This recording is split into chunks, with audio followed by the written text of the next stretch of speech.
two of these Daesh guys left, and one of them, he dragged one guy out, and we were just standing behind the wall still, and we were looking through this little hole because no one dares to go close to these guys, okay? And our translator, Arabic guy, was screaming to him because there's no way in hell you're gonna come close to us like that. And this dude straight up just runs towards us and blows himself up. Welcome to Combat Story. I'm Ryan Fugit, and I served Warzone tours as an Army attack helicopter pilot and CIA officer over a 15-year career. I'm fascinated by the experiences of the elite in combat. On this show, I interview some of the best to understand what combat felt like on their front lines. This is Combat Story. As regular listeners know, we love stories of commitment, sacrifice, and perseverance.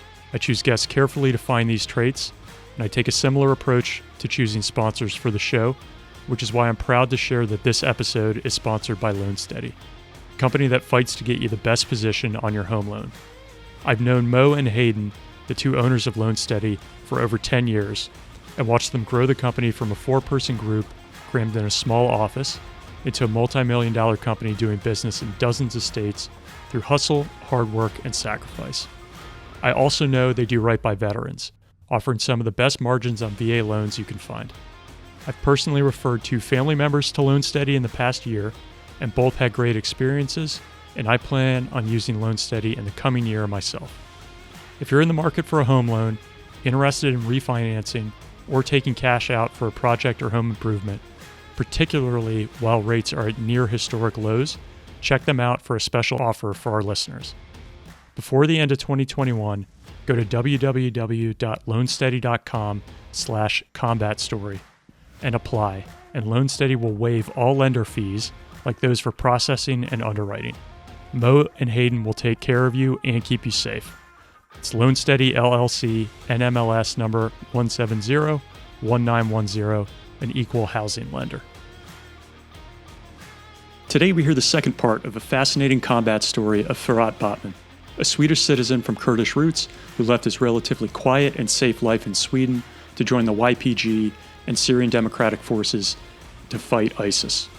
We left off in part 1 when Firat returns to Sweden from Syria, following his first deployment just after experiencing the carnage of walking through a town that had been recently abandoned by ISIS, including the bloodstains on the walls where groups were executed and rooms that reeked of dead bodies left to rot.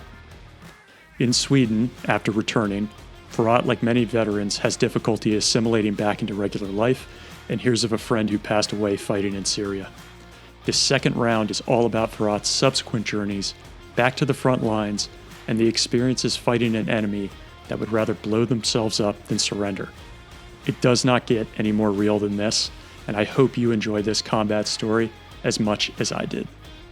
Firat, thanks for coming back for round 2 and sharing this really interesting story with us. Thank you so much, Ryan. Thank you so much for having me again.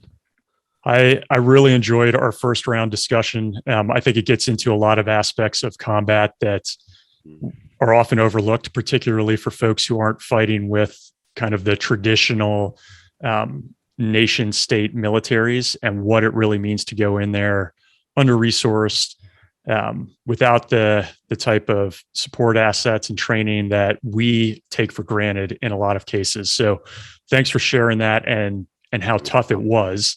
And with that, I want to take us back to, you had just returned to Sweden coming out of your first rotation downrange in Syria.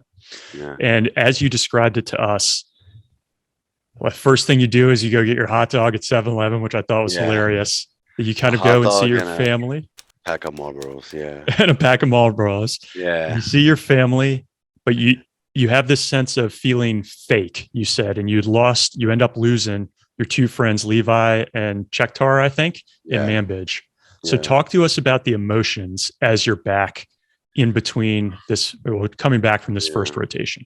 I mean, I think I can speak for every veteran out there that's done his first deployment and coming home after it. And I think when it comes to coming home from a war zone, it actually doesn't matter if you are militia or state military, or terrorist, I don't know, but we all have that same feeling, because You go, it literally took me 24 hours, and I was from the war zone to station life. So, I mean, you get home, the first feelings you have, of course, is happiness because you see the people you love.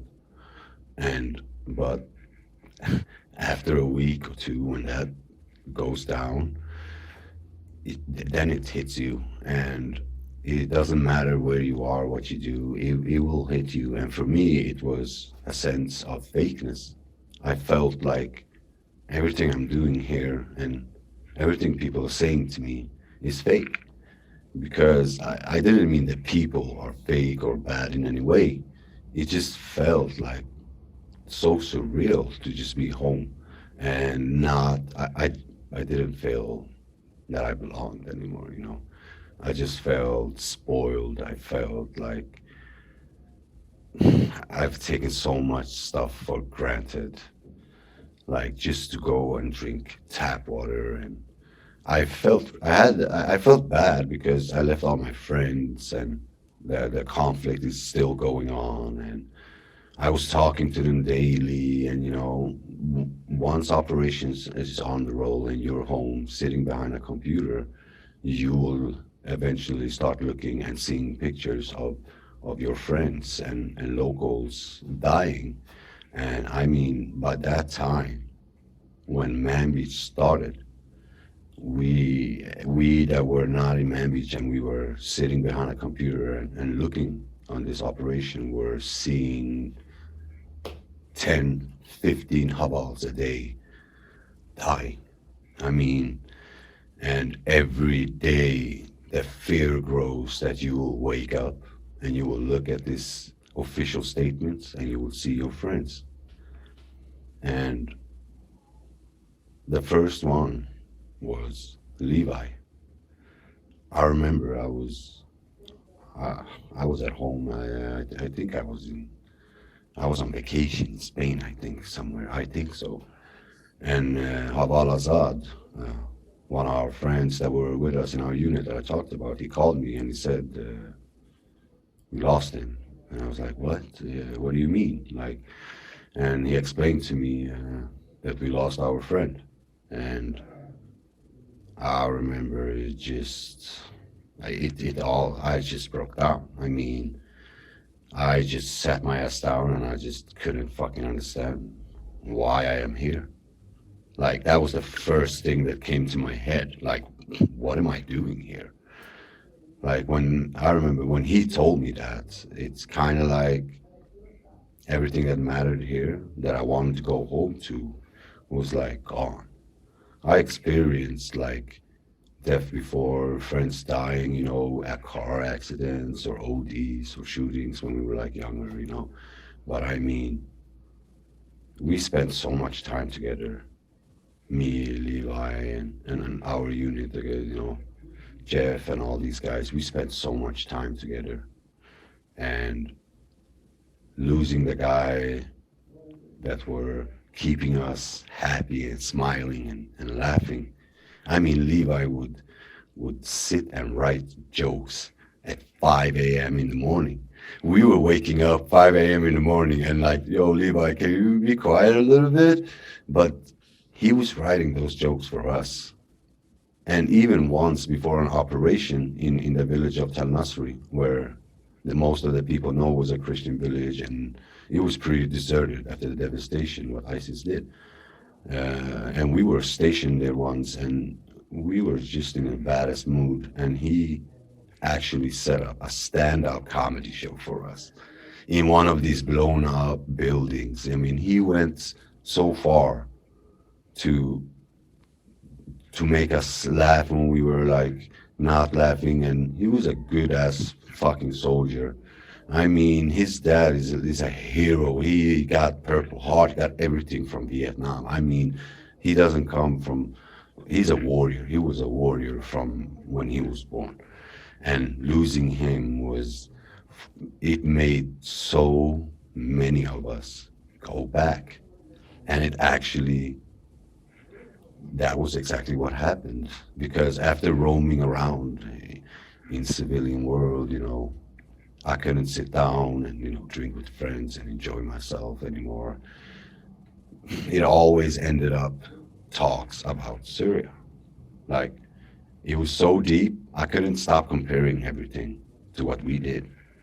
So eventually I was like, yo, I need to leave. Like, there's no way I can stay here right now. Right. And Sorry to interrupt. I just wanted to yeah, ask, if he had not died in that setting, do you think you would have gone back? Was that in your mind? Like, hey, I'm going to go back. It's just I'm taking a breath, or yeah, was that really the yeah. catalyst for it? No, it was something that cut my vacation short, if you can say that. But it was not in that type of way saying it like that. But I think eventually I would have gone back because after this was like after a month or two after we've been home. So I was already settled in at home and just tired of everyone and everything. Like I was already like gearing up again because you lose most of your gear when you leave. So I was already getting my cameras in, fixing my, everything I need, talking to people. And when this happened, uh, it kind of made us all go back before we would eventually come back, if we can say it like that. Because if it wasn't him, it would have been someone else. Yeah. And that would have still taken us there. And Chekdar, we didn't find out until I got there. We heard that he was missing and he was gone, but we couldn't find the units there that could like confirm something for us because when the locals die, sometimes they take their time before you see the official announcement, and but if it's a Westerner, they go out with it very, very soon because it's a Westerner. People know that the Westerner died. Chekdar was initially from Aleppo, and he had voluntarily left Aleppo and came and joined the SDF. I mean, he was not Kurdish. He was an Arabic guy. He learned Kurdish. He learned everything. So he was fucking dedicated to this fight as well. And he was like one of the only locals that we straight up he was one of us, like. And it was hard for us losing them too. And it most definitely, I think 3 or 4 of us went back that were from the same unit. And that was probably after 3, 4 months. Back in Sweden. Yeah. Wow. It could have been tops like 5 months, like just preparing and sitting like a week or two in Iraq as well. So that could have been like 5 months. But once we got there, man, it was over. Did you get the chance to, I don't know, attend some type of memorial for Levi or Chekdar? No. Were they even able to do that downrange? No, they did. They did. They do ceremonial when they're gonna, when a Westerners die, they need to take the body out of Rojava, and you can't do it unofficially. And coalition flights won't take you because you are dead. You're not injured. So he has to go an official way where you go to the border to Iraq, Kurdistan, and they pick his body up and go the proper procedures and send him home. I was still home when his body arrived to his family, and I received a gift, a package from his sister and his mom, which I love like my own family. And it was a little bit like memorial papers from his memorial and a t-shirt of his and, Damn. a picture. And I got like one of these bracelets that with his name and stuff like you guys do, in US. Yeah. So it meant a lot to me, but Chekdar, no, nothing. So, I just wanted to touch briefly on some of these things that you said. A lot of the people who listen to this program are veterans, but a lot of them are not, and they just enjoy understanding what it's like for veterans coming home. And I distinctly remember coming back at the first time we had Christmas after I had been deployed.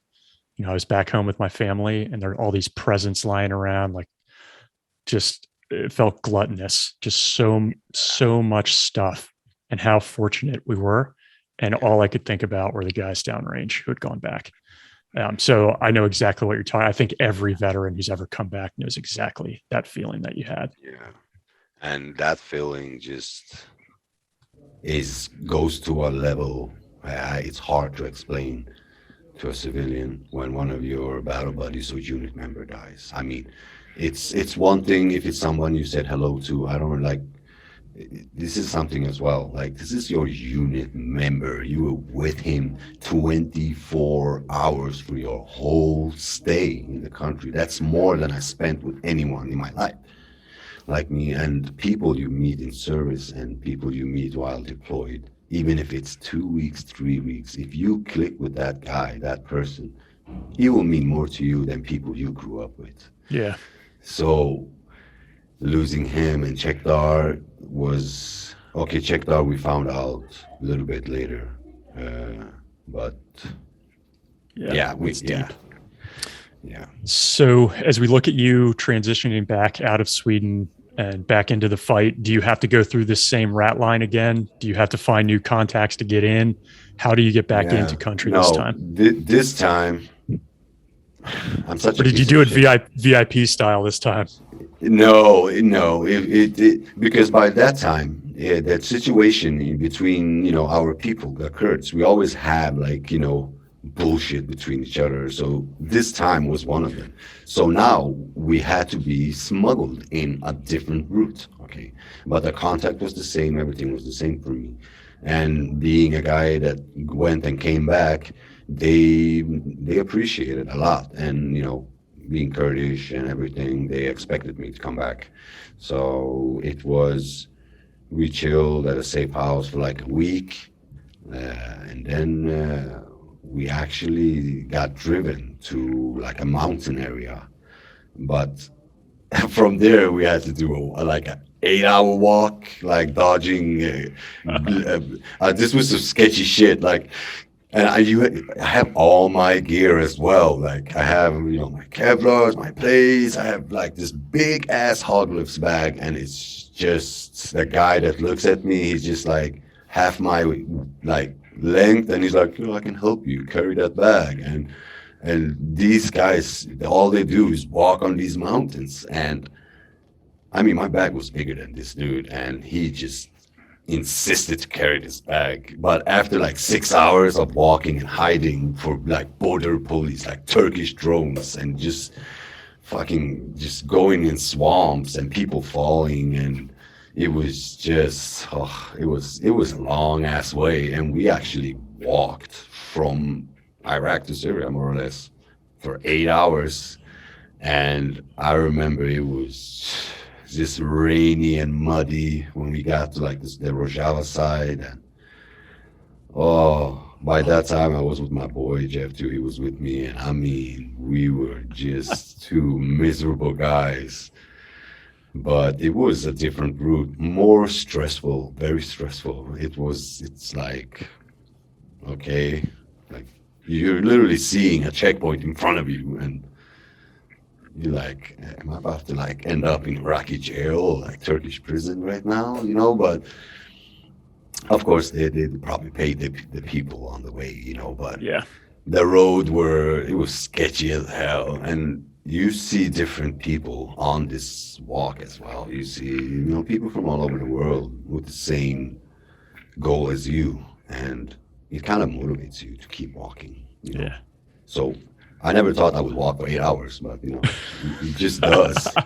Yeah. What was your mindset at this time, right? So we talked about the first time you were going in and what that felt like. Now that you had some no crap combat time under your belt, how are you feeling this time about it?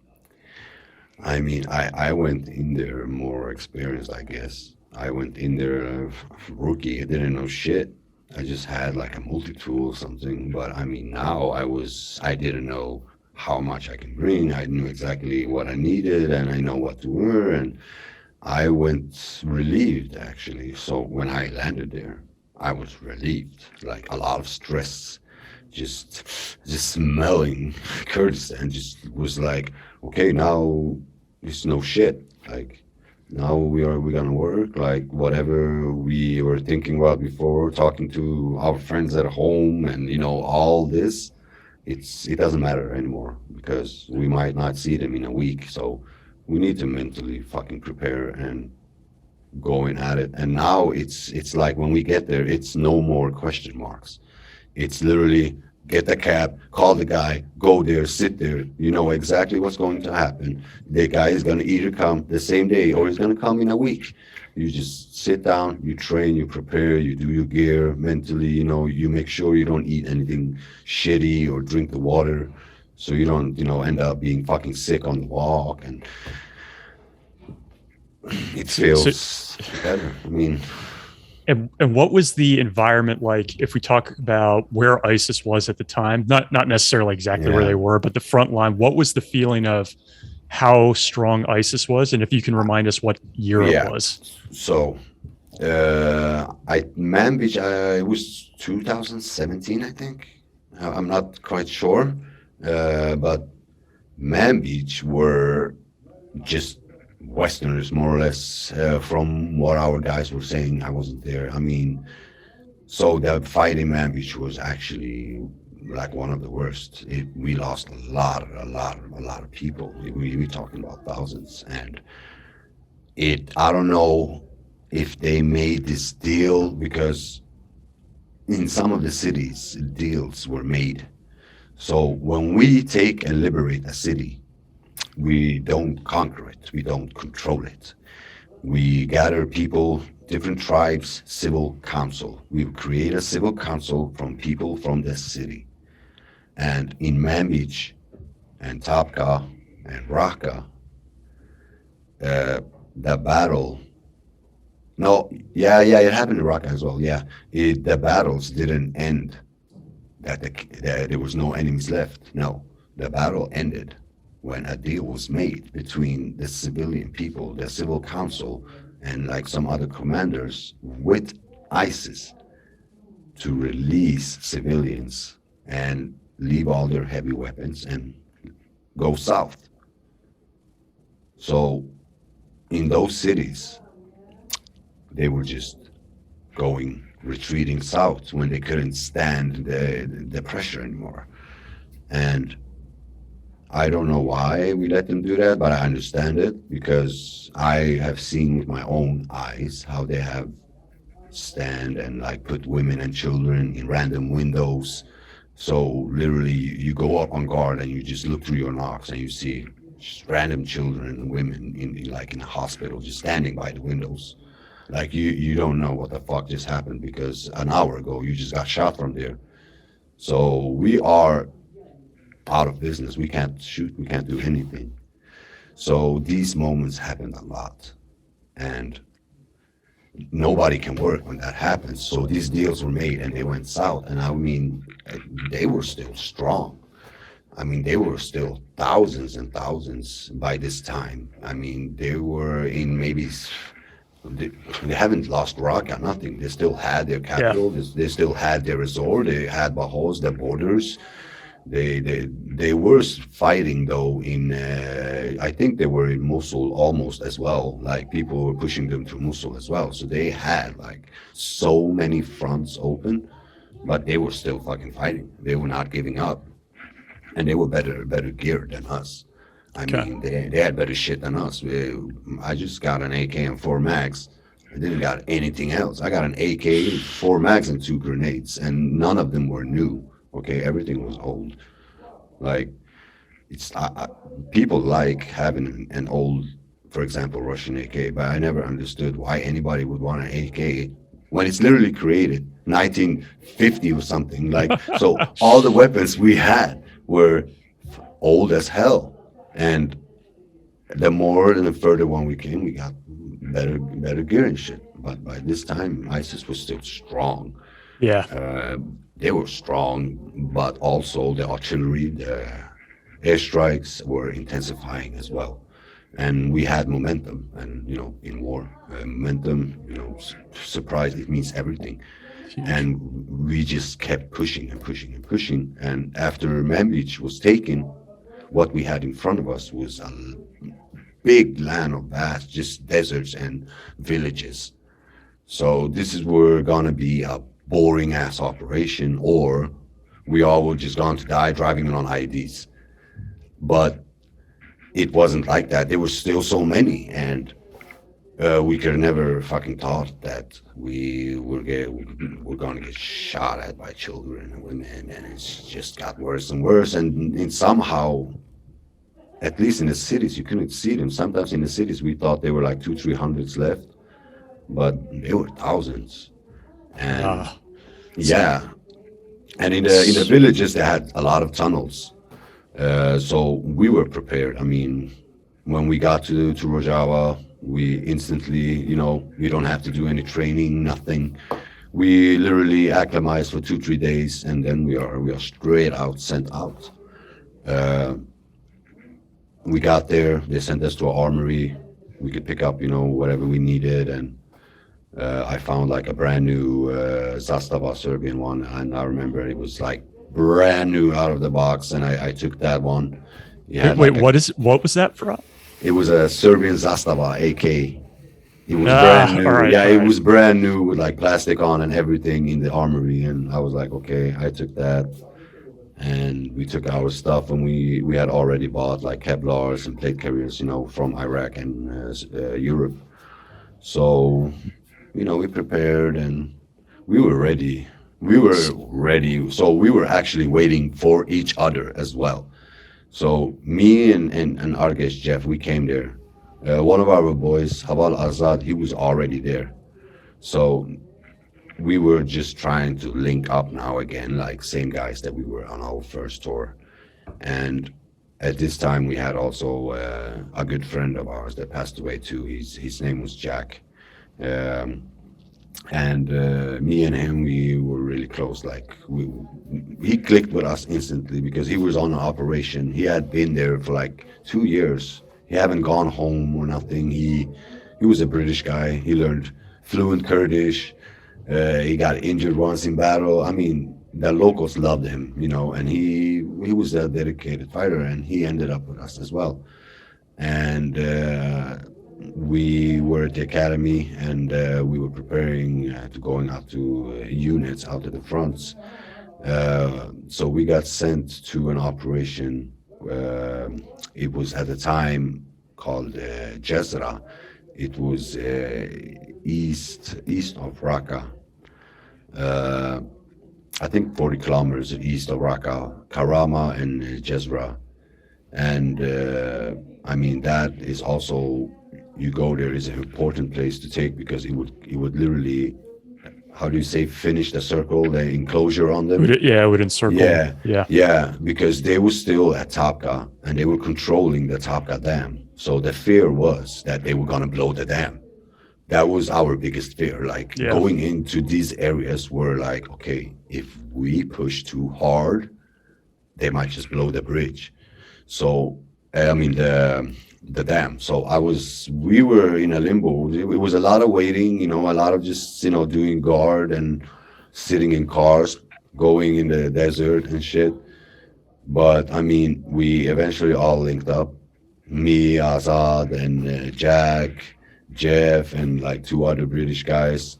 We ended up in the same convoy that were going out to these villages. And I mean, this village, we got separated as well because they didn't want too many Westerners together at the same unit, at the same problem as the first time. But now they were actually implementing it really hard because a lot of Westerners died in Manbij, and mistakes were made, language barriers and all that. But the YPG SDF is not going to take that chance anymore.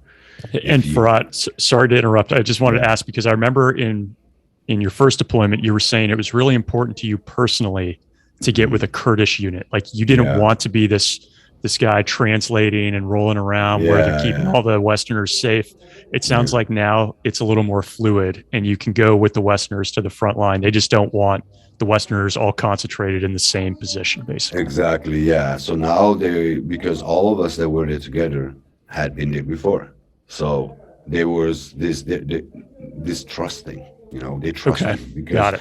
you go and you even come back because they always say you leave the freedom of your country to come here. And that's something that the locals used to tell us always, like, why do you come here? Look at this place and blah blah blah. And they appreciate that. And but I mean, so you get some sort of like a little bit, how do you say, you get more respect or you get a little bit more access. And by this time we were not even arguing with them when they said, okay, we need to split you up. There's a units going on operation, but we can't send you all. So now it wasn't like, hey, we don't want to go, we need to be together. It was more like, okay, guys, who is going with who? We were Mm-hmm. more like, it was more like, I wasn't like, it was still a lot of things I didn't know about military. Like I learned all my tours. I learned more and more and more and more and more. I was never there once and was like, yo, I know this. I Yeah. always learned something. I didn't know how to dismantle an AR until the last month of my second tour. Like, I mean, you have to keep in mind we don't get to learn other type of weapons. And not being a military guy before I got there, I would never hold a silencer or suppressor in my hand, or an AR. I'll be like, yo, that's an M16. I didn't know this is that. This is M. I didn't know anything. Yeah. Like I didn't know that they were like civilian M4s, and I didn't understand like why this guy has an M4 and it's not automatic in war. Like I didn't know all that stuff. And you learn. I learned every time, every tour, every month. I just kept learning and learning and being around experienced guys, and translating like for real good guys. It just taught me so much. So we were not even arguing anymore. We were just like, okay, let's stick together. You go there, we go there. How long So was it until you found yourself in the first engagement? It sounds like, I mean, certainly you have this 8 hour walk to just get into country. They yeah, drive you up. You're linking up. yeah, You're getting the band back together yeah. effectively, and then you hit the armory. How long is it till you're kind of back on the front line and in contact again? I think it was maybe we were on operation, just roaming, going with the convoy, heavy weapons guy are going out, airstrike is hitting that, that is a big part of combat these days. You just sit there and wait. But I think it was after like 2 weeks of moving bases in the desert, and we came to actually Jezra. Now we couldn't move how we wanted. Now it was a concentrated, smaller town next to the Euphrates River with two sides. And we didn't have any friendly forces on the other side, meaning that they could still shoot us with, dushkas, heavy weapons, and, mortars and cartouche rockets still. And snipers, most definitely. So what happened when we went in there is that the civilians panicked and started running towards the middle, and they were stuck there. They were stuck there for like a week or two. Like they couldn't come our way, and they couldn't cross the Euphrates River. So we just had this big stream of civilians coming in from an area. We have no friendly bases or military, because it's more like a grassy swamp area, and it's actually in the middle between. And no, we had no units there. All the roads were cut, so no one could come from there, but we couldn't prevent enemy fire from coming from there. So when the civilians came as well, that created like a, how do you call a bottle, on a bottle, the neck of a bottle, when you like go in and it just Yeah, keeps, bottleneck, right? yeah, and Yeah. that happened when they were trying like to go out of there, and that took like a week, just to clear out who is who. And you could literally see guys coming in with like Casio watches, like they were trying, like people were blowing up. People in this civilian thing. It's one of our biggest fears when we do operation is that a big mass of civilians are coming our way. I mean, that scares us more than anything else because Why is that? Because we don't know who is who. It happened. Yeah. Children have blown themselves up. Women have blown themselves up. We have captured men with women's clothes, with burqas, with us. I can go on for days. And sometimes if one could be desperate, he goes in with real civilians that just wants to leave. He goes into their cars and say, hey, if you say anything, I will kill you all, just drive. So when they get to whatever we are, he blows everybody up. And that is not a rare thing. Like these things I'm talking about happen in every operation. It's not a rare thing. And, it's very hard being a guy that I speak their language, but now we're moving south and their Arabic just gets harder and harder for me to understand. Because my Arabic was not 100% by that time. I was still learning. I was around 50%, 60%. But I couldn't understand anything, and it just ended up with us just being no to everything. Like when there were civilians there, we just no. Our unit, we're not going to go there. We're going to stay away because we are a mobile unit. All the units that were fighting like us is called mobile units. More or less, there's infantry, okay? And our only job is to move forward. We're not allowed to, aid civilians. We're not allowed to use our. It's a tricky situation because now we're talking about as well. We don't have enough.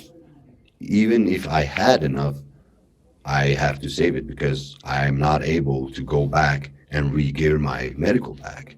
So it's just but I can't even do that, I don't have more gear. So it's so much and the civilians were a big part of the chaos. And I mean, we are doing it for them, So we have no problems for them going home.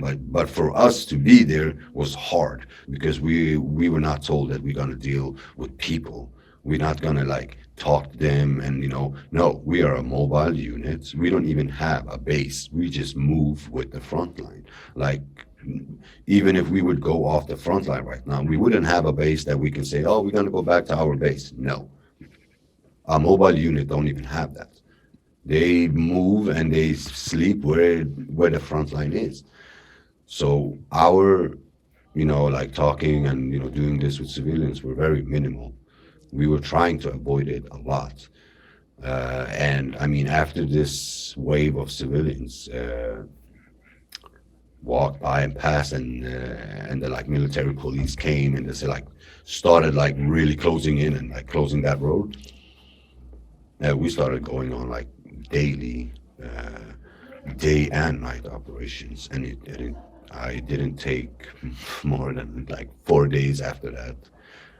We were engaged in some fucked up shit, and we were third day or something, we were separated. I was with Jack, the British guy, and me and him were together, and Jeff and Azad and one other guy were together as well. And somehow Jeff ended up, I don't know what happened. He just ended up with a different unit, and we were sitting on guard duty one night, and I was hearing over the radio how this chaos had broken out in a school.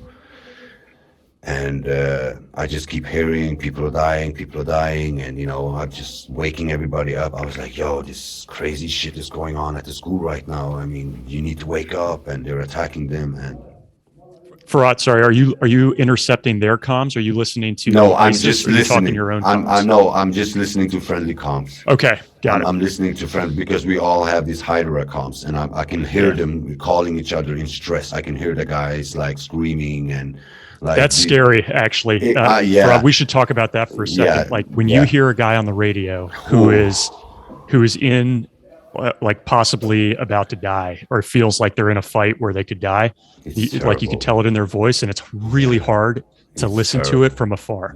It's terrible. I mean, That's the type of things that haunt me during the night. I'm gonna be honest. That's the type of things that gives you nightmares. Like the visual thing, you get used to it. I'm sorry to say it. You get used to it. It's still fucked up, yes. But the sound of people, when somebody has their last breath and, somebody's like in pain, that's the shit that haunts you, like mothers crying and children. And Yeah. that's the shit that haunts you. So over the radio, we hear this guy, like, and I mean, he's in chaos. And it's not one guy, it's two guys. It's just so many guys just picking up. And I can hear him. Oh, the machine gunner is dead. This guy is dead. We can't see them. And everybody was engaged. Like we could hear it, except our position. We were just literally just looking and seeing tracers and hearing everything. But we couldn't do shit. And we just heard the chaos in the radio. And then all of a sudden, I hear them say, we have an American with us. My heart just stopped. I was like, what? And we have an American with us. We have an American with us. And all of a sudden, you hear someone asking this guy in pure English, straight up US, let the American, like, we want to know his name. Like, they wanted to know which American was this guy's. And it's fucking Jeff. He fucking takes up the mic and he says his name. And I mean, my heart just stopped. Like they were in some serious shit. Like this had been going on for like 4-5 hours. They were low on ammo. They were screaming, like people were dying. And like ISIS were literally like trying to kick in their door. And we were hearing everything. And all the heavy weapon guys were engaged. So the coalition came. And they came with like a drone. And it just circulated, and just dropped and dropped until like these guys could be like taken out of there. And we were just sitting there, and it's like, what happens, and it's like you hear this shit over the radio and it's your boy being there. It's fucked up. It's not just, yourself being in war. You're just listening to everybody on the radio 24/7. It's just, you're mentally in it. Were you guys not able to move because you had a position you had to maintain? Yeah. So we had you gather, you meet your unit, you meet the high commander. He comes with his, he has this coalition thing. I don't know what it is, on iPad, special map and shit. He comes and he's like, write in this coordinates, and I take whatever GPS I have or the iPad or whatever. I write in, and he said, that position, that's what you're gonna take. And everything between it, that's your responsibility. You're gonna clear these houses, and you're gonna take that position, and you're gonna stay there, and you're gonna wait for the whole front line until they're all side by side with you. And then another unit is gonna relieve you, and you keep fucking going, And it's just, sometimes the locals, they just go, they don't look through everything. So it ended up with us actually just missing a bunch of tunnels. Like we were getting surprise attack behind the lines. Like nobody understood how, where. I mean, they had the most crazy ass like tunnels I've seen. Like the only tunnels I can explain and compare it to is like the cartel tunnels and shit, like this deep. It's crazy. They have electricity in there, air conditioned, light, toilets, rooms. They were living in these caves and fucking tunnels. Like they had like machines to move inside the tunnels, and I mean, no one dares to go in the tunnel.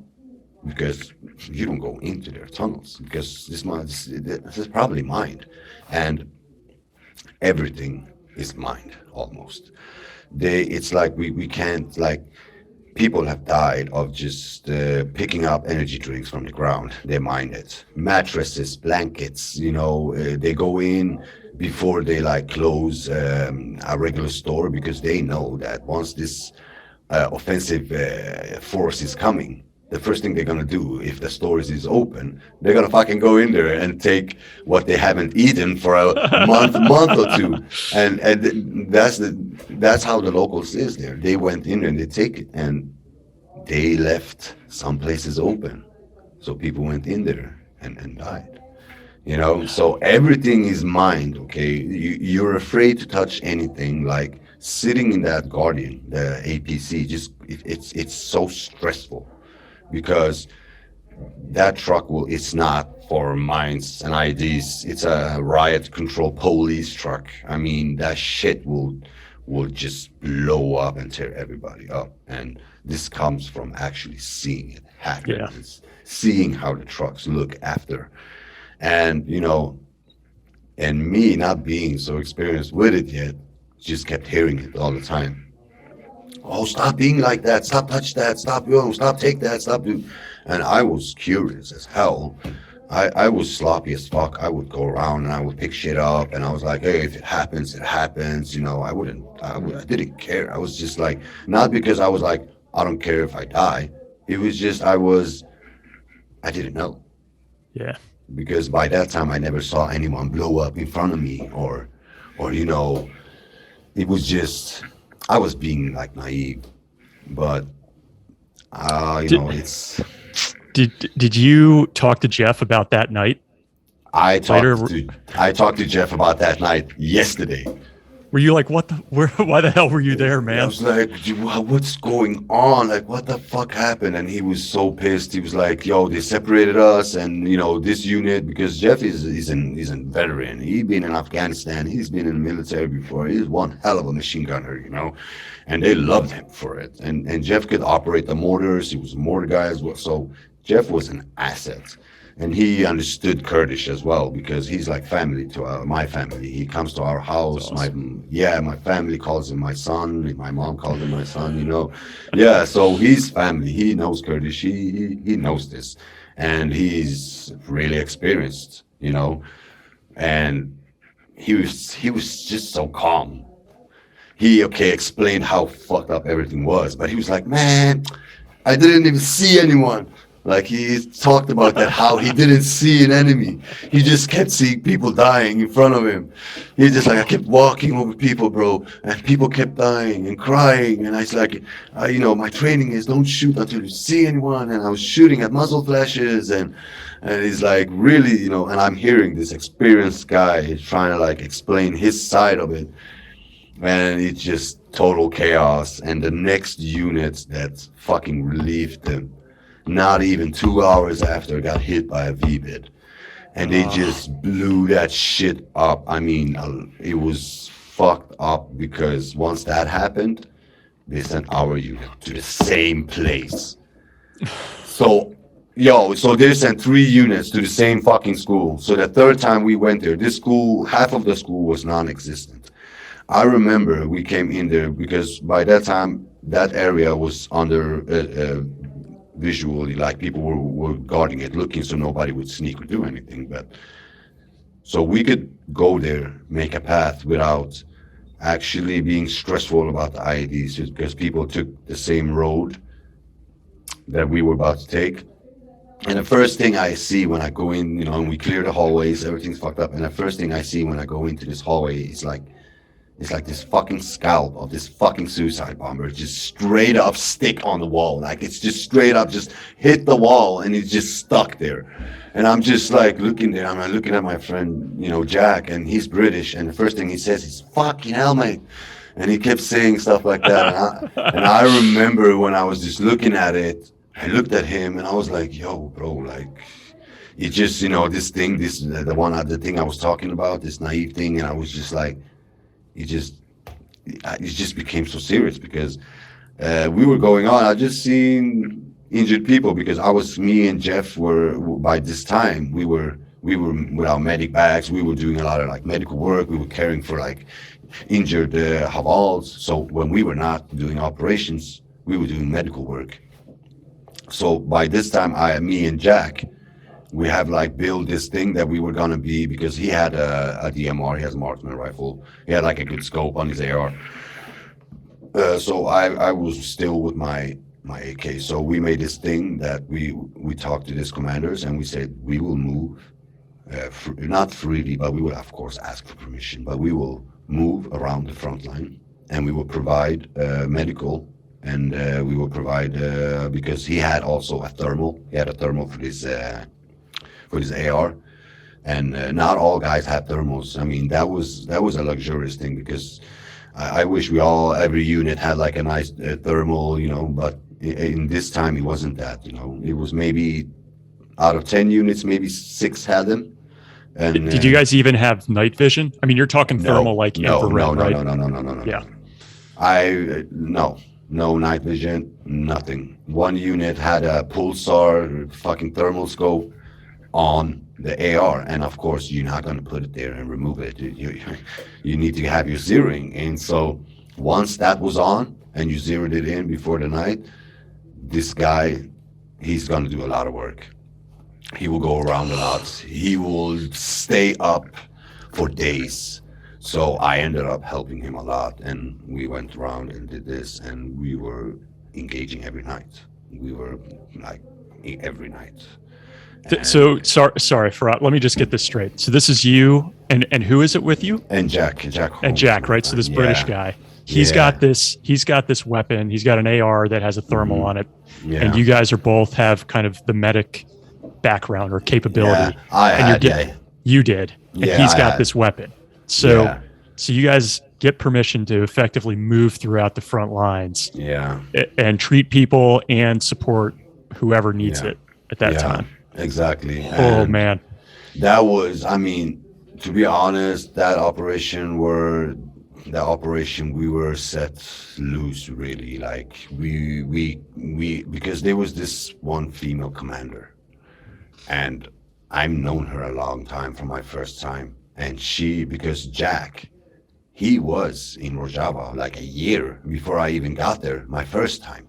He was fighting in Tel Hamis and, El Hol. He was there way back, so he knew this commander as well.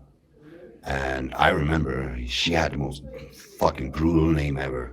She had her name was translated to Red Blood. And it's like, you just look at her and you just like, yo, this chick's ponytail got 20 confirmed kills.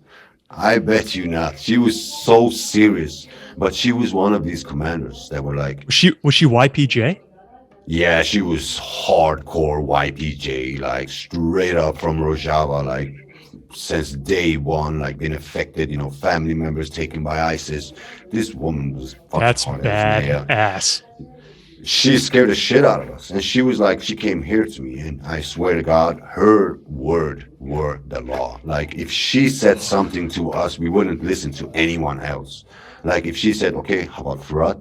You go with this unit, and you take this piece of paper, and if someone tells you cannot go, you show them this paper.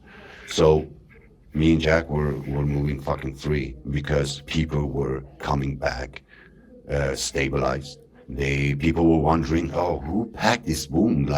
Even the coalition guys were sometimes saying hey, which of you guys were packing this guy? And, who addressed this? Who did that tourniquet? It was us, and we were moving on places where the medics and Hevasor, we have Hevasor, it's called the Red Crescent. It's our ambulance, Yep. And they don't move there. They will be target all the time. So it was literally people like us moving around doing this, and FOBs were created for casualty collecting points and stuff. And also the coalition had one further back. So for us to stabilize these guys so they be able to go back to the coalition just an hour maybe, because the hospital is 3 hours away. Now it was really far away from the hospital, because if you were not stabilized, you were going to die on the way to the hospital, especially if you end up in a local car and they use their scarves to try to stop the bleeding, or because some of them didn't know. And you have to keep in mind that while we were moving, people are joining the fight.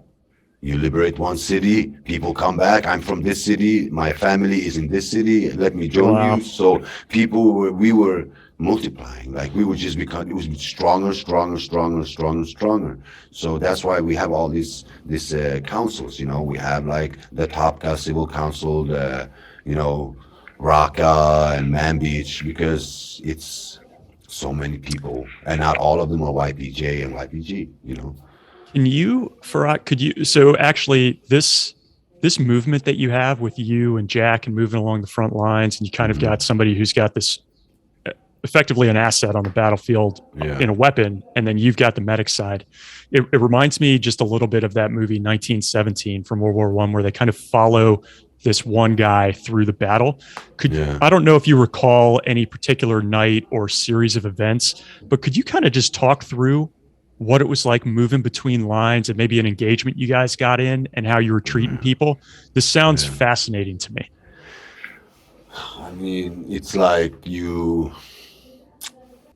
it varies. Like sometimes you could go with a unit that is known among SDF for being really like tip of the spear type of unit, and sometimes you can end up with a unit that is more the relief type of unit, so you can end up with all of them. But it's a weird transition, because you can go and you connect like with this one group of guys, but then all of a sudden you're pulled away and you're going away, and you have to be on these different type of spaces all the time.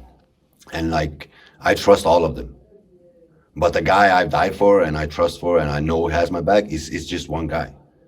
So it was just me and Jack doing this. So me and Jack, we could speak Kurdish if we want, to each other. We could speak English as well, So we had this thing where even during all the chaos, we could be alone, We could still talk in a way, we can still do stuff. I know that as long as I'm with Jack, as long as he with me, and same went for like Jeff and all the other guys. We all had this same mentality. Like, this is the guy, I'm gonna stay with him. I don't care where they send me, where I go, I will be with this guy. So for me to be able to like move around with Jack, and I mean, I was looking at Jack on social media before I went there. So for me, just being around him also, I learned a lot, And I could teach him Kurdish. I could teach him like medical stuff. He could, teach me a lot about his AR, zooming scopes in and all that stuff. So we actually did a lot in the beginning. We did a lot of night work. We went in during the nights, and we did the work with the thermals and provided like supports. Sometimes like over, how do you call it?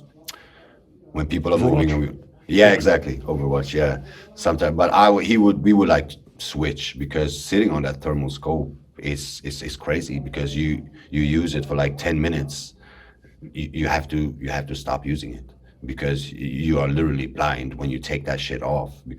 So we had to like switch all the time, so we weren't both blind, or he so it's kind of tricky, and it tears on you, but it was fucking giving. I mean, I've never seen like enemies like that, I've just seen distance running, the first time the guy, like I said, the first tour, it was a lot of like seeing running people, shooting at, some dude peeking, but now we were watching them planting IDs and sneaking on units. And I mean, this is the shit I was fucking just saw on TV. I never expected me to look through a fucking pulsar and just be like, what am I doing now?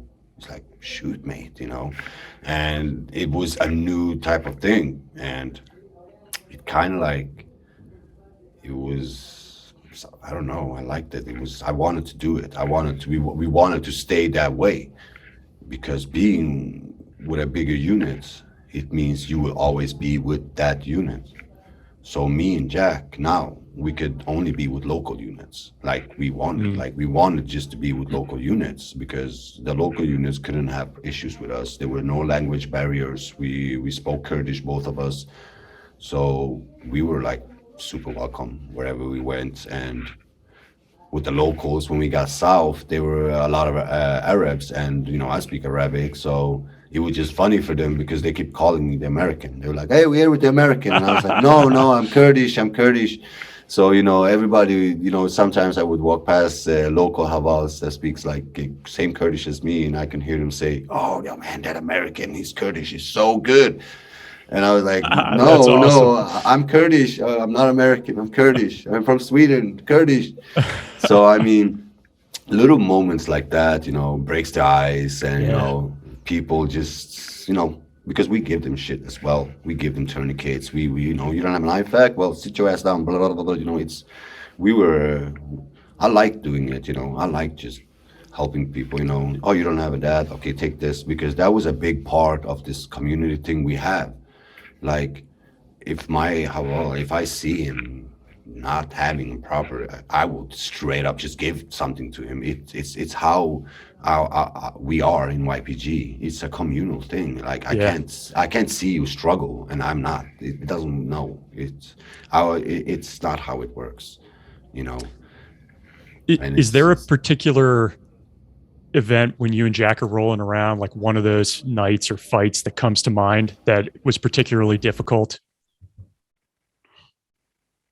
I think it was the A10 situation I posted on my Instagram once. I don't have the full clip of it.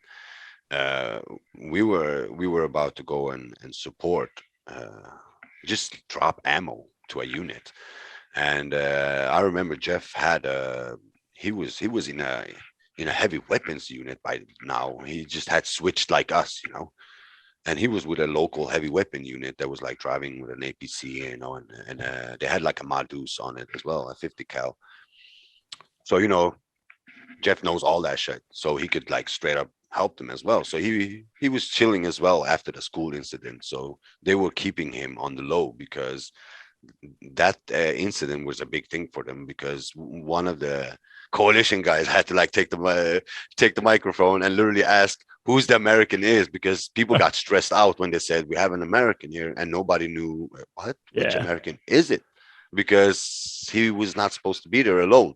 He was supposed to be somewhere else. So it was a lot of Wild West shit. We used to jump on different trucks and just go with different units as well.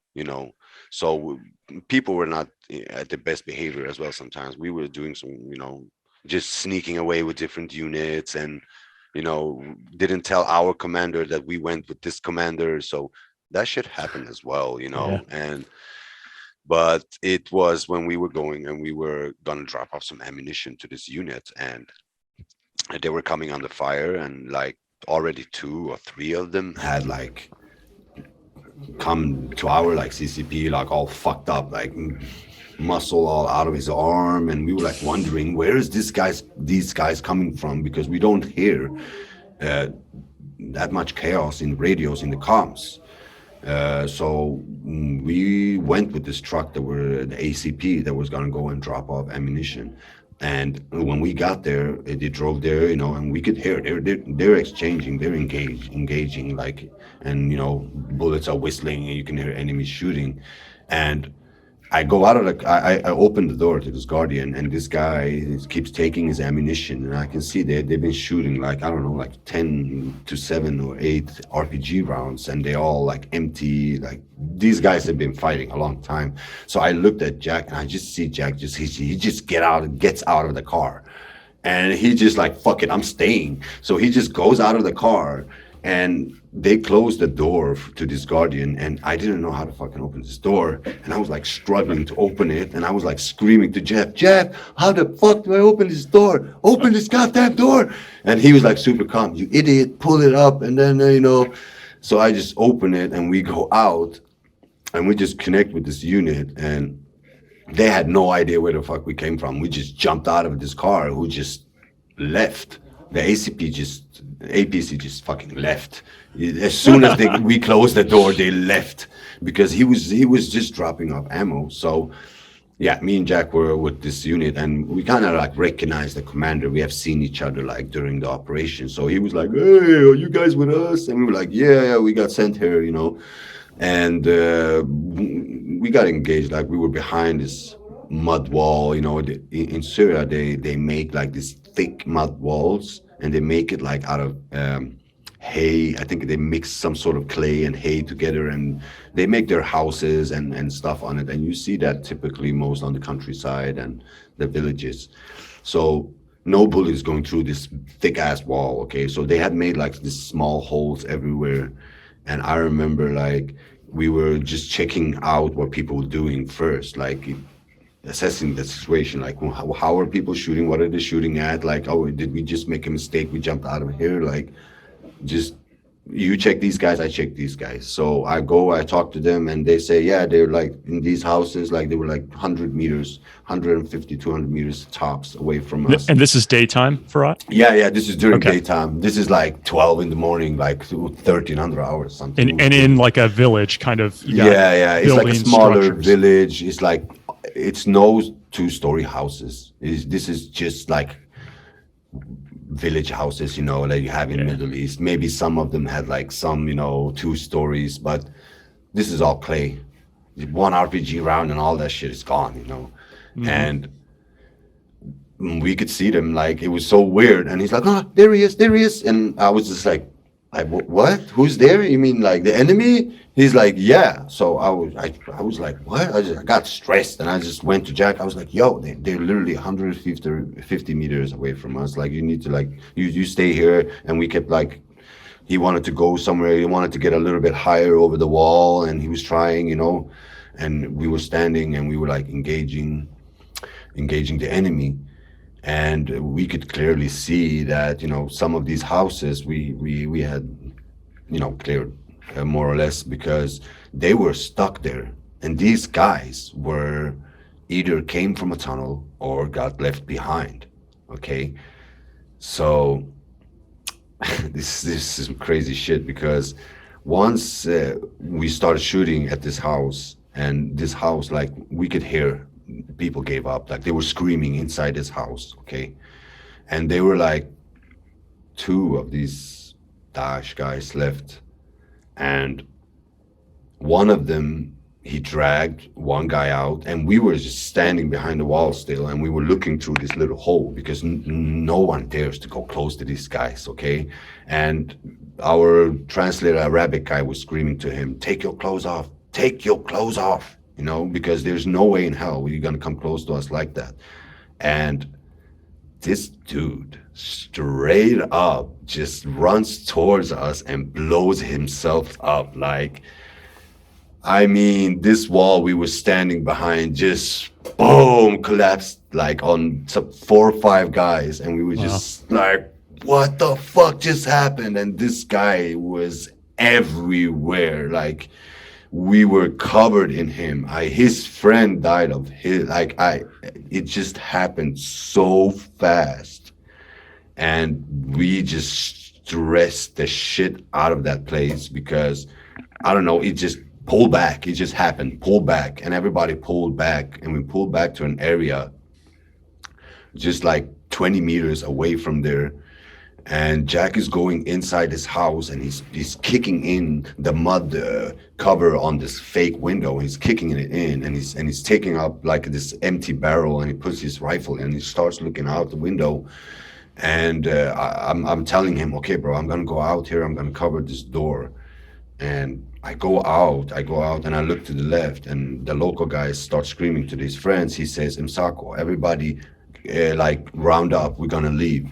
And as soon as I go around the corner and I look up, I see these traces, like, what do you call the trails of the A10, and I can hear it diving, and it's just, and I could hear the impact of the bullets before I heard the famous sound, and it just annihilated like a whole squad of Daesh guys that were just sneaking up on us, like. No way. I swear, like, I have these videos. That's on my awesome. social. Yeah, I got banned from Instagram for posting these videos, these exact 2 videos. And I mean, I remember just we were ecstatic. We didn't know what the fuck the A10 had hit, and just like, it just went super quiet after that, like, and we were just sitting there and like wondering, okay, what is going on? And then all of a sudden you hear in the radio, okay, you need to push forward, and you need to clear the area.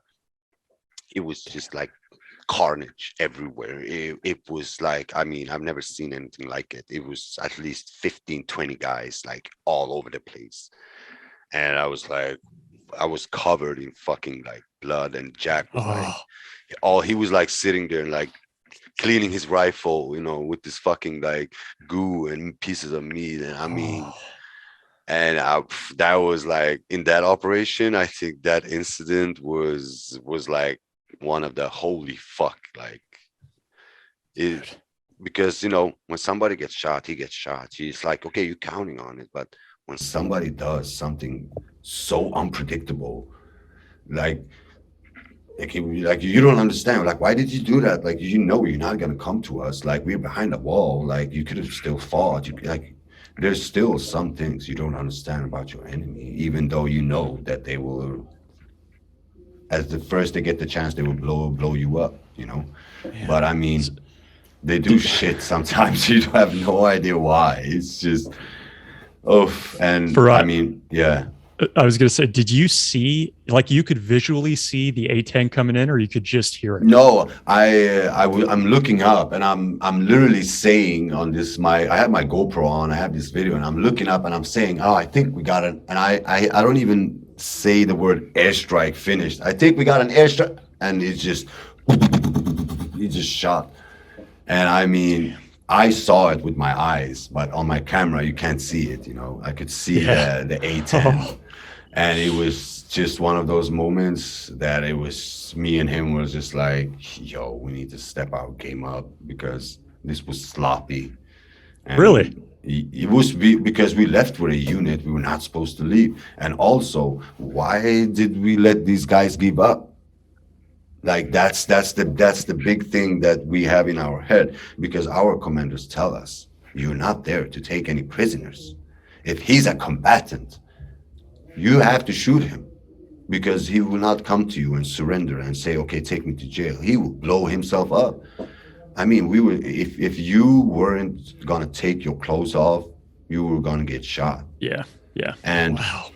and us standing there, me, I would never in my life, I don't think I could be capable of. I don't care who you are. I can't shoot a guy with his hands in the air. I'm sorry. I don't know what situation it is, what's going on. I will never be able to do something like that, because in my mindset, where I'm from, how I grew up, that's fucking murder. Yeah. But for them, it's not. And For you saw them, why, though. I mean, you saw firsthand, huh? Yeah, God yeah, damn. yeah. But to be honest, if I would have hesitated there a little bit, I would have shot. But Yeah. I didn't. I was just like, oh, he's gonna give up. It's over. Get complacent, down with the shoulders, not, properly up. Okay, it's going cool. It's over. Boom. And I mean, it was not far away. It was like, I mean, maybe 30 meters now. He was like Oh my coming God. towards, yeah, because this chatter between them, because he kept walking, stopping, turning around, walking. No, I have nothing. He kept doing this. And the guys kept like, shut up, get down. And he didn't do it. He just kept walking, and they got really skittish. And of course, we want prisoners as well, because this is intel. Yeah. We are in a village where the locals said everybody that was in charge were Westerners. They were French, Moroccan. The guy that was the judge, or whatever you call it, for the Sharia court was Saudi. The head of police was Tunisian. The fucking death squad was French. The guys that tortured people were like from Qatar or something. I mean, Iraq, they were not locals. These were not locals. That's what's so fucking annoying. Because when we capture a local, I know, like I said before, this guy may be forced to it. He has no choice, bro. Yeah. Because if they come to your city, they're going to force you to do military service at the front line for 4 months. And we know that. We knew this, because a lot of people that joined SDF and ended up running away from, when they did military, they ran away, and they left the cities and shit. So this is like, it's hard. Yeah. So it became personal, and I keep finding traces of like Swedish papers, Swedish money, and like Swedish phones. And I knew people I grew up with that went there, that joined ISIS, So I was looking for these motherfuckers. I was like, I can't believe it that this guy I grew up with in school is fucking in Syria right now. So it became personal, even more than killing my family, you know. So this was like, yo, this is personal now, because now I'm public, I'm on social media. It means when this guy goes home, sheesh, I'm fucked, because they're not putting them in jail right now.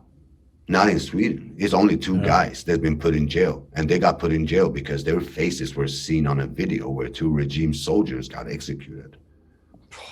All the other people are roaming free, and I'm not an official veteran, so I'm not applied to this thing where I can be like, I'm a veteran, I'm Swedish. No, I'm just a civilian that joined the militia, you know.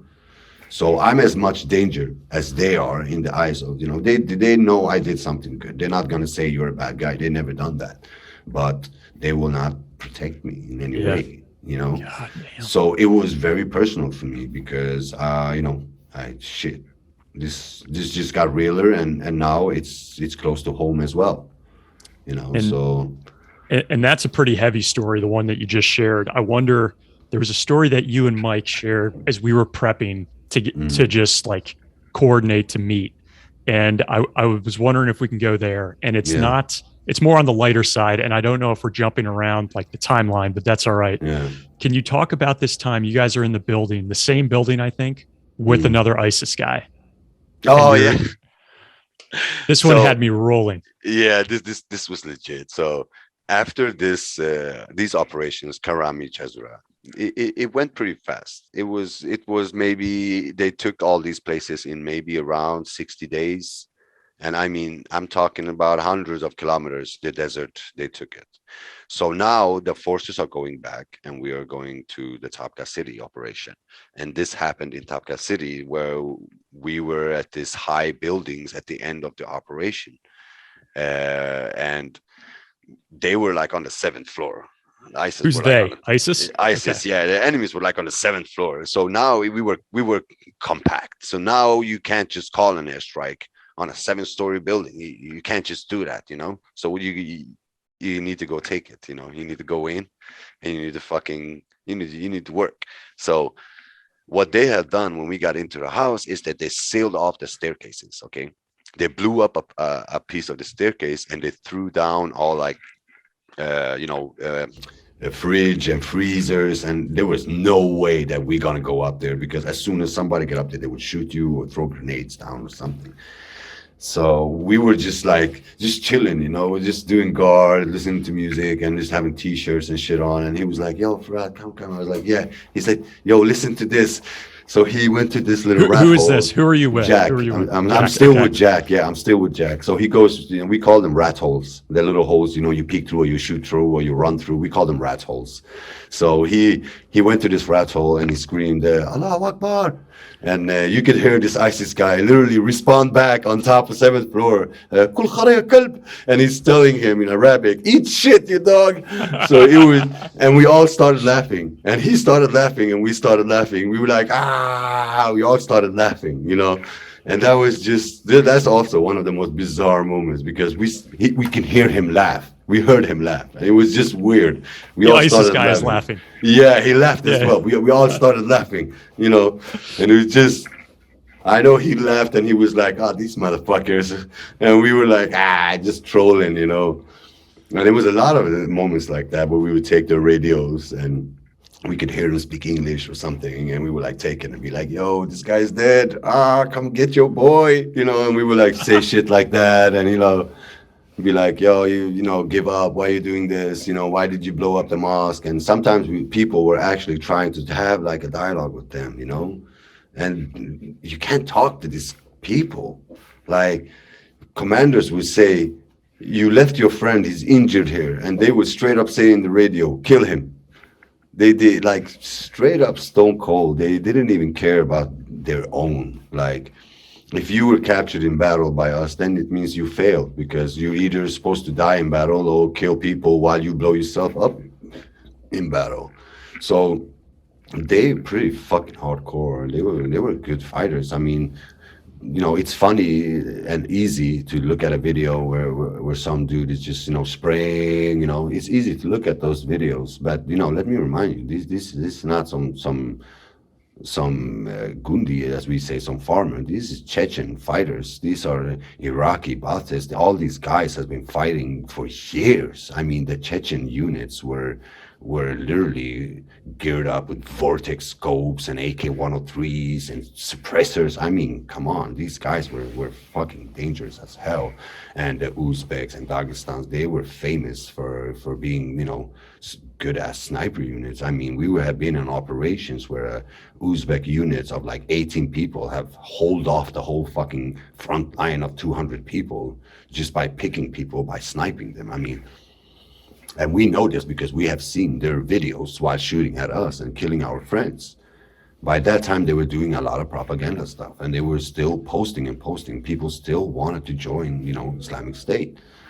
And it was, it was no joke. People just think it was we were fighting people that are with slippers, and I can bring you a guy with slippers that would straight up kill 15 people in the civilian world. Like it doesn't matter. Like you have to don't think of the shit he's wearing. We were seeing they had like 14, 15-year-old guys that were straight up killers, like for real. Even SDF had them. Like I'm by that time it was. Because, as I said, while you move, people just join. And when a local unit from, let's say, Topka joins, main command from YPG is not going to keep tracks of this random unit in the front line. So what they do is sometimes they pick up their friends that are 15 and 16. And these guys are fucking killers. I mean, it's a different type of mentality and it's a different breed, man. It's like... These ISIS, they were fucking crazy, I wanted to ask this might be a naive question, so apologies if it is, but no, it's okay. Is there, did you ever fight with somebody who was captured or who had been captured by ISIS and somehow got out? Or you were going to get killed if you were captured? I've only heard about two guys. One was the logistic guy. There were two, the logistic guy that drives around to give people food on the front lines. He made a wrong turn once, and this was well known, like in YPG, it's well known, everybody knows. And they got pulled over by ISIS in the middle of the desert and ended up in a shootout where this driver ended up like crawling for 2 days, and his friend got, in an orange jumpsuit, and he got his head chopped off on video. And the other one is one local Arab guy from Deir ez-Zor that got left behind by his unit. He took all his uniform. He took his uniform off. He took everything. He put on civilian clothes, and this guy fucking joined them. He joined ISIS. He said, I know I'm with you guys, because he got left behind by his fucking unit. This guy is a commander now. Like, he was sleeping and eating with ISIS for 3 days. Way. He was doing guard duties with ISIS. And as soon as they turned around, he just fucking stole the Hilux and he left. And he's like killed 2-3 of them on his way out. And this guy is he's a legend in Syria. That's awesome. And he's like so badass. They call him Arab. That's the only thing they say to him. Arab. Haval Arab. Yeah, and that's the only two guys I've heard that actually been so close and made it out. But if you get captured, you're dead. This is why I do these interviews, because like those stories happen not all the time, but those are the kinds of things that you can't even fathom until you're in combat and something like that happens. And I mean, amazing. Let me just like the reality of it is I had a bunch of grenades. But I also had a grenade that was stuck to my Kevlar. I couldn't take it off. Like we literally stitched them on our Kevlar. We put them there. So if I'm not gonna get caught. I'm not gonna get caught. You take the little Chinese grenade, you put it under your chin, and you pull that shit. You're not gonna get caught, because was one of our biggest fucking fears. My mom is going to see me in an orange jumpsuit. Yeah, no way. Hell no. They're going to burn me in a cage. Man, I'm a Kurdish guy, tattooed from the West. They will skin me alive. We were all non-religious. Christian, everybody. I mean, they would have their way with us, And I mean, we have situations where Westerners, sadly have been in ISIS videos, but Yep. none of them have been alive. There's one hour. Everybody have taken their life. If they have come to that point, nobody's gonna be captured. It never. I mean, it's easier to fucking pull the pin of a grenade than sit there and wait for this guy to torture the shit out of me before he drug me and take me to a hospital and care for me just so he can torture me again, you know.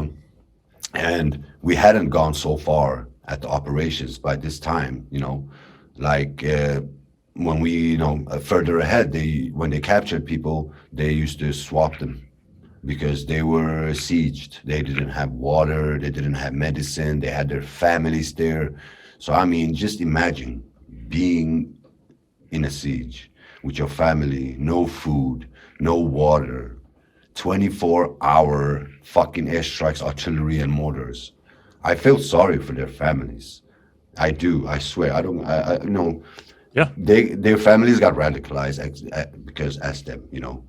I'm not saying they're good people or bad people. I mean, a terrorist is a fucking terrorist, okay? But I mean, these little kids, these little girls. There's a lot of women there that got taken there. From a lot of Kurdish women. We still have like 3,000 Yazidi girls missing. We never found them. We never found them in Syria. Where are they now? I mean, it's still so many questions. It's still so much, the fucking the shit they did. It's just that's why I'm so cool with just sitting here and just saying fuck them. I'm so proud of whatever I did because we all saw what they did, especially to children. And I don't care about the political shit around us or coalition and everything. People need to understand there is people that are really struggling that don't have anything to do with the politics, you know. So it's important for us to say that and share their story because now it's not strangers for me. It's literally my aunt, my cousin, my brother. I've lost many in this fight. I've lost one uncle and two cousins, and they all were soldiers. And as I speak, I have 3 or 4 more that is still fighting now at front lines against so-called Syrian, and it's tricky, and our operations what we were in, I mean, they mean a lot, but we always said that they were preparations for a bigger fight. Yeah. And it's really sad because we lost so many friends in all this shit, so many good people, and it's just How, how about I want to make sure that, like, first of all, I think you have so many more stories left, and I hope one day maybe like I can come to Sweden and just talk to you in person, and we can record another session. But yeah, there are a couple other things I wanted to touch on. One is Mike, right? Like I never would have met you yeah, if Mike didn't get us in contact. yeah.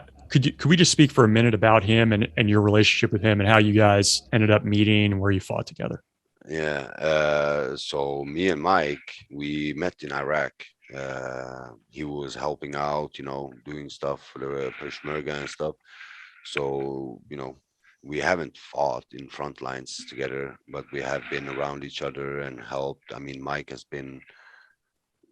he's helped us a lot. I mean, Mike he's good at what he's doing, and he has a lot of good contacts. He's helped with a lot of medical gear. He's been there and helped out himself. He's so me. I mean, Mike for me is like he's my bro, man. We've done a lot of things together, but I mean, I love him so much. I would probably not take him to Syria in operations with me. You just love him too much. Yeah, I've said it to him, bro. I said if you like me, I've kept him away before. Like I've done that intentionally, kept him away from fighting and front lines. I've done that, and I will do that to people I love. I don't want people to live as I do and fucking wake up in the middle of the night looking for a rifle that doesn't exist. Okay, I don't want people to looking over their shoulders just because they want to be nice to someone. No, this is something. it will change you. I can't travel to Turkey. They will put me in jail. I can't travel to countries that are allied with Turkey. I'll go to jail. I went to UK. They arrested me. They called me a terrorist. I go to Germany. They swap me for explosives every time. They go and do raids at my aunt's house in Germany. And when I go there, I mean, you see, just because what we do is so many people that just gets in between, because of politics, and Yeah. it's a lot. I mean, just here in Sweden, if I would get caught here and stand with the wrong guy, the police would fucking arrest me instantly, and they would say, "Why are you standing in this neighborhood? And this guy's you fucking experienced. We're not taking any chances with you. You war criminal." I mean, that shit can switch any day, and laws are changing all the time, and it's just weird. And you have all these countries holding each other in hand, and I mean, who's suffering? It's my family, you know. We were talking before we started recording, and you mentioned you're not done. Like, you're probably going to go back. I can't even rest. I have a daughter at home. I look at my daughter, and I feel bad because I'm not mentally there, because I'm afraid of what my family can go through. They live like 2 minutes away from the Turkish border, and hearing your aunt that had lost a child in the war as well, I was a soldier for 8 years, saying, I see al-Nusra mobilizing over the wall. We see them mobilizing from our roof. We are afraid of going on our roof, on our land that my family has had for like 100 years. We are afraid that we can't go out. We have to leave the land. Where are we going? How are we doing it?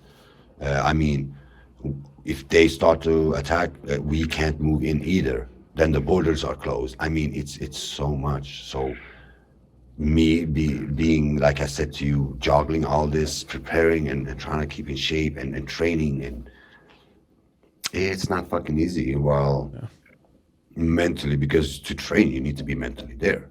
I mean, I can't train and prepare and do all this stuff if I'm never there. So yeah, it's not over. It's annoying, and it's unnecessary, as I say. But that our people and my family's fate is in the hands of people that would never in their lives set a foot there and defend them or do anything for freedom, is deciding what's going to happen. So I mean, I can't relax. I have to be prepared to go there and fucking take my family out, whatever means necessary.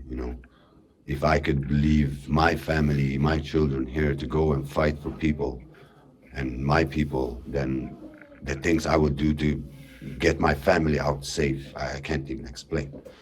The distance I would go to get my aunt out of there and my family.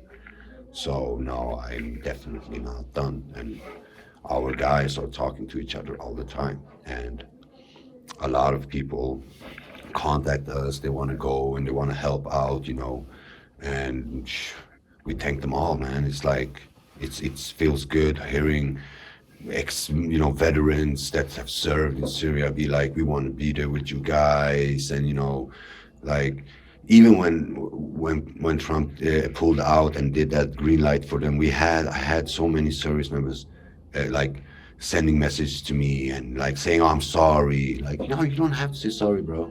I understand the politics. I know we are brothers. I know we're the same, Yeah. And it's important I want people to know that. I don't it's a brotherhood. It's what we do, we do shit like this for each other.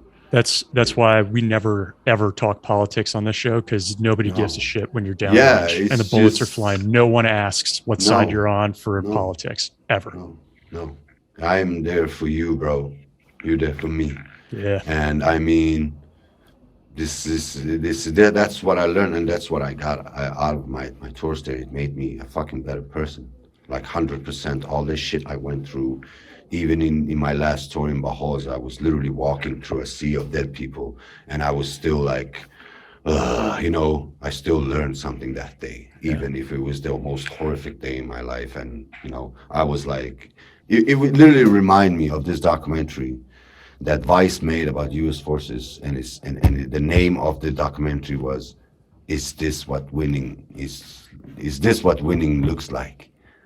Yeah. And I remember clearly when I was my last 2 weeks in Syria, that was exactly how I felt. Wow. You know, and I mean, just standing there in Bahor, I was all fucked up. I was all fucked up. Like my ear, I was deaf in my ear by then. I had scars all over my body. And I was just looking like through a fucking sea of dead people. And I was like, what the fuck is this? Because they were pulling back and they were encircled so much. They were hiding behind their women and their children. And I mean, eventually nobody could shoot. So the heavy weapons guys fucking finished the job, more or less, I can say. And I mean, you just stand there and you're like, okay, so is this what winning looks like, you know? Yeah. And it's so much. But I mean, I learned, even that day, I learned something. And So maybe a better person, you know? So this is a perfect setup for it. Actually, there are two questions I like to ask everybody, and you're touching on one of them. So I want to make sure we hit these, and then I'll let you get out of here. But the first is, when you were in combat, was there anything that you carried with you that had sentimental value, kind of good luck, or something that a family member gave you? A lot of things. I wore Levi's t-shirt through all my tours. I had a picture of my son in my pocket always, and I had a note with Virgin Mary on it in behind the picture of my son as well. And I had this necklace from my mom, and I always wore them. I always wore them, always. They were really, if I went without it, I couldn't. Of course, I would pick up stuff along the way, but the things I have now is these things that means a lot to me. I have some stuff that I got from Jack and Levi, you know, of course. I got memorials, I got flags, and the flag I got there, I got it from Jack as well. So I mean, it's a flag that were on my Kevlar. He went with me in all my tours, everything, you know. So stuff like that, you know, means a lot to me. But these things were always with me. Picture of my son. I always had Levi's T-shirt on, and yeah, it was very important. And I know we just talked about how you're not done yet, but the question I typically ask people here is, you know, you've seen a lot like you've seen some of the brutality of ISIS in positions that most of us have only read about or dreamed about in a bad way. You've pulled the trigger on people point blank range. We just talked about the suicide bomber, and you know, we've touched on the PTSD that comes with it. For you, going back and looking at all those times, the pain, the sacrifice, the loss, would you do all that again? Yeah, I don't regret my moves. I don't regret that decision. I maybe regrets, you know, some things, like when my friend told me to stay and I was like, no, I need to go home, and I didn't stay and went, and I never saw Jack again because once our operations and everything was done in Tapka, I had like shrapnel in my leg and in my face. So I was so tired, and I was like, I need to go home and rest because we've been out here for almost a year now. And I remember clearly he just looked at me and was like, please, bro, don't go. And I left. So, I mean, and I never saw him again. So those type of things I regret. But my decisions to be there to fight these guys, no, I don't regret. I would have done it again tomorrow and over tomorrow and tomorrow. I would, like my dad, he said a good thing to me. He said, you may have been 28 when you left, but you fucking left a boy. You came back a man. Like you're not the same. And hearing that from my dad, I kind of knew it was like, yeah, he's probably fucking right, you know. And he's made me appreciate what I have more, you know. And I mean, I was spoiled before. I'm not gonna lie. I was fucking spoiled. Grew up in Sweden, didn't know anything about fucking misery, you know. The only misery I saw was like the alcoholic guy or the junkie or something. I didn't know anything. So I mean, I'm not saying everybody should see fucking war, but everybody should understand, like, it's not that simple, you know. It's very easy to blame a refugee or a migrant that comes to your country, but you gotta like take a moment and fucking realize what these people are running away from, and they don't want to run from their land. Like, why are there still people living in Syria? Have people thought of that? It's literally the worst place in the world. People are dying every day. Like, why are they not leaving then? Because they love their country. They don't want to leave, you know? And that goes for fucking 80% of the people that left it. They don't want to leave. People don't want to be stuck between Poland and Belarus, being beat and by, you know, or being thrown over in the water by like Turkish smugglers or getting beaten, you know. They don't want, who wants to do that? Nobody wants to get humiliated, you know. But it's just the realities of war. And that's why people like us are needed, like, even if we like it or not. Like I always say to people, if I lay sleepless at night so you and your family can sleep, I'm all good, man. You know, I'm cool with it because I chose it, you know. So it's important. Perfect. This is a perfect place to end it for us. No, it really is. And until there's another time where maybe we can meet in person and do round 3, I would just like to say thank you for taking the time with us, but also just thank you for the sacrifice you put in to go and fight a war where you didn't have the same luxuries that we had being the uniformed forces and all the resources to come back to. Thank you so much for having me. And I mean, I learned from you guys. I learned from, you know, veterans and service members that were still in like coalition. I mean, I learned everything from you guys. I mean, we are a team. So I have to say thank you to you guys too, because if it wasn't for you guys, probably we wouldn't been talking today. So I appreciate it. And thank you so much for having me. It's been a real honor, because looking at your playlist and the people that been there, it was a little bit scary for me, you know, because I didn't want to like just be that random guy and then just maybe not, you know, but I'm truly honored to be talking to you.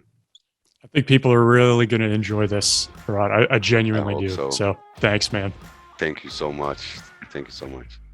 Our first comment comes from Dark Corner Reader on Apple Podcasts, who left a 5-star review.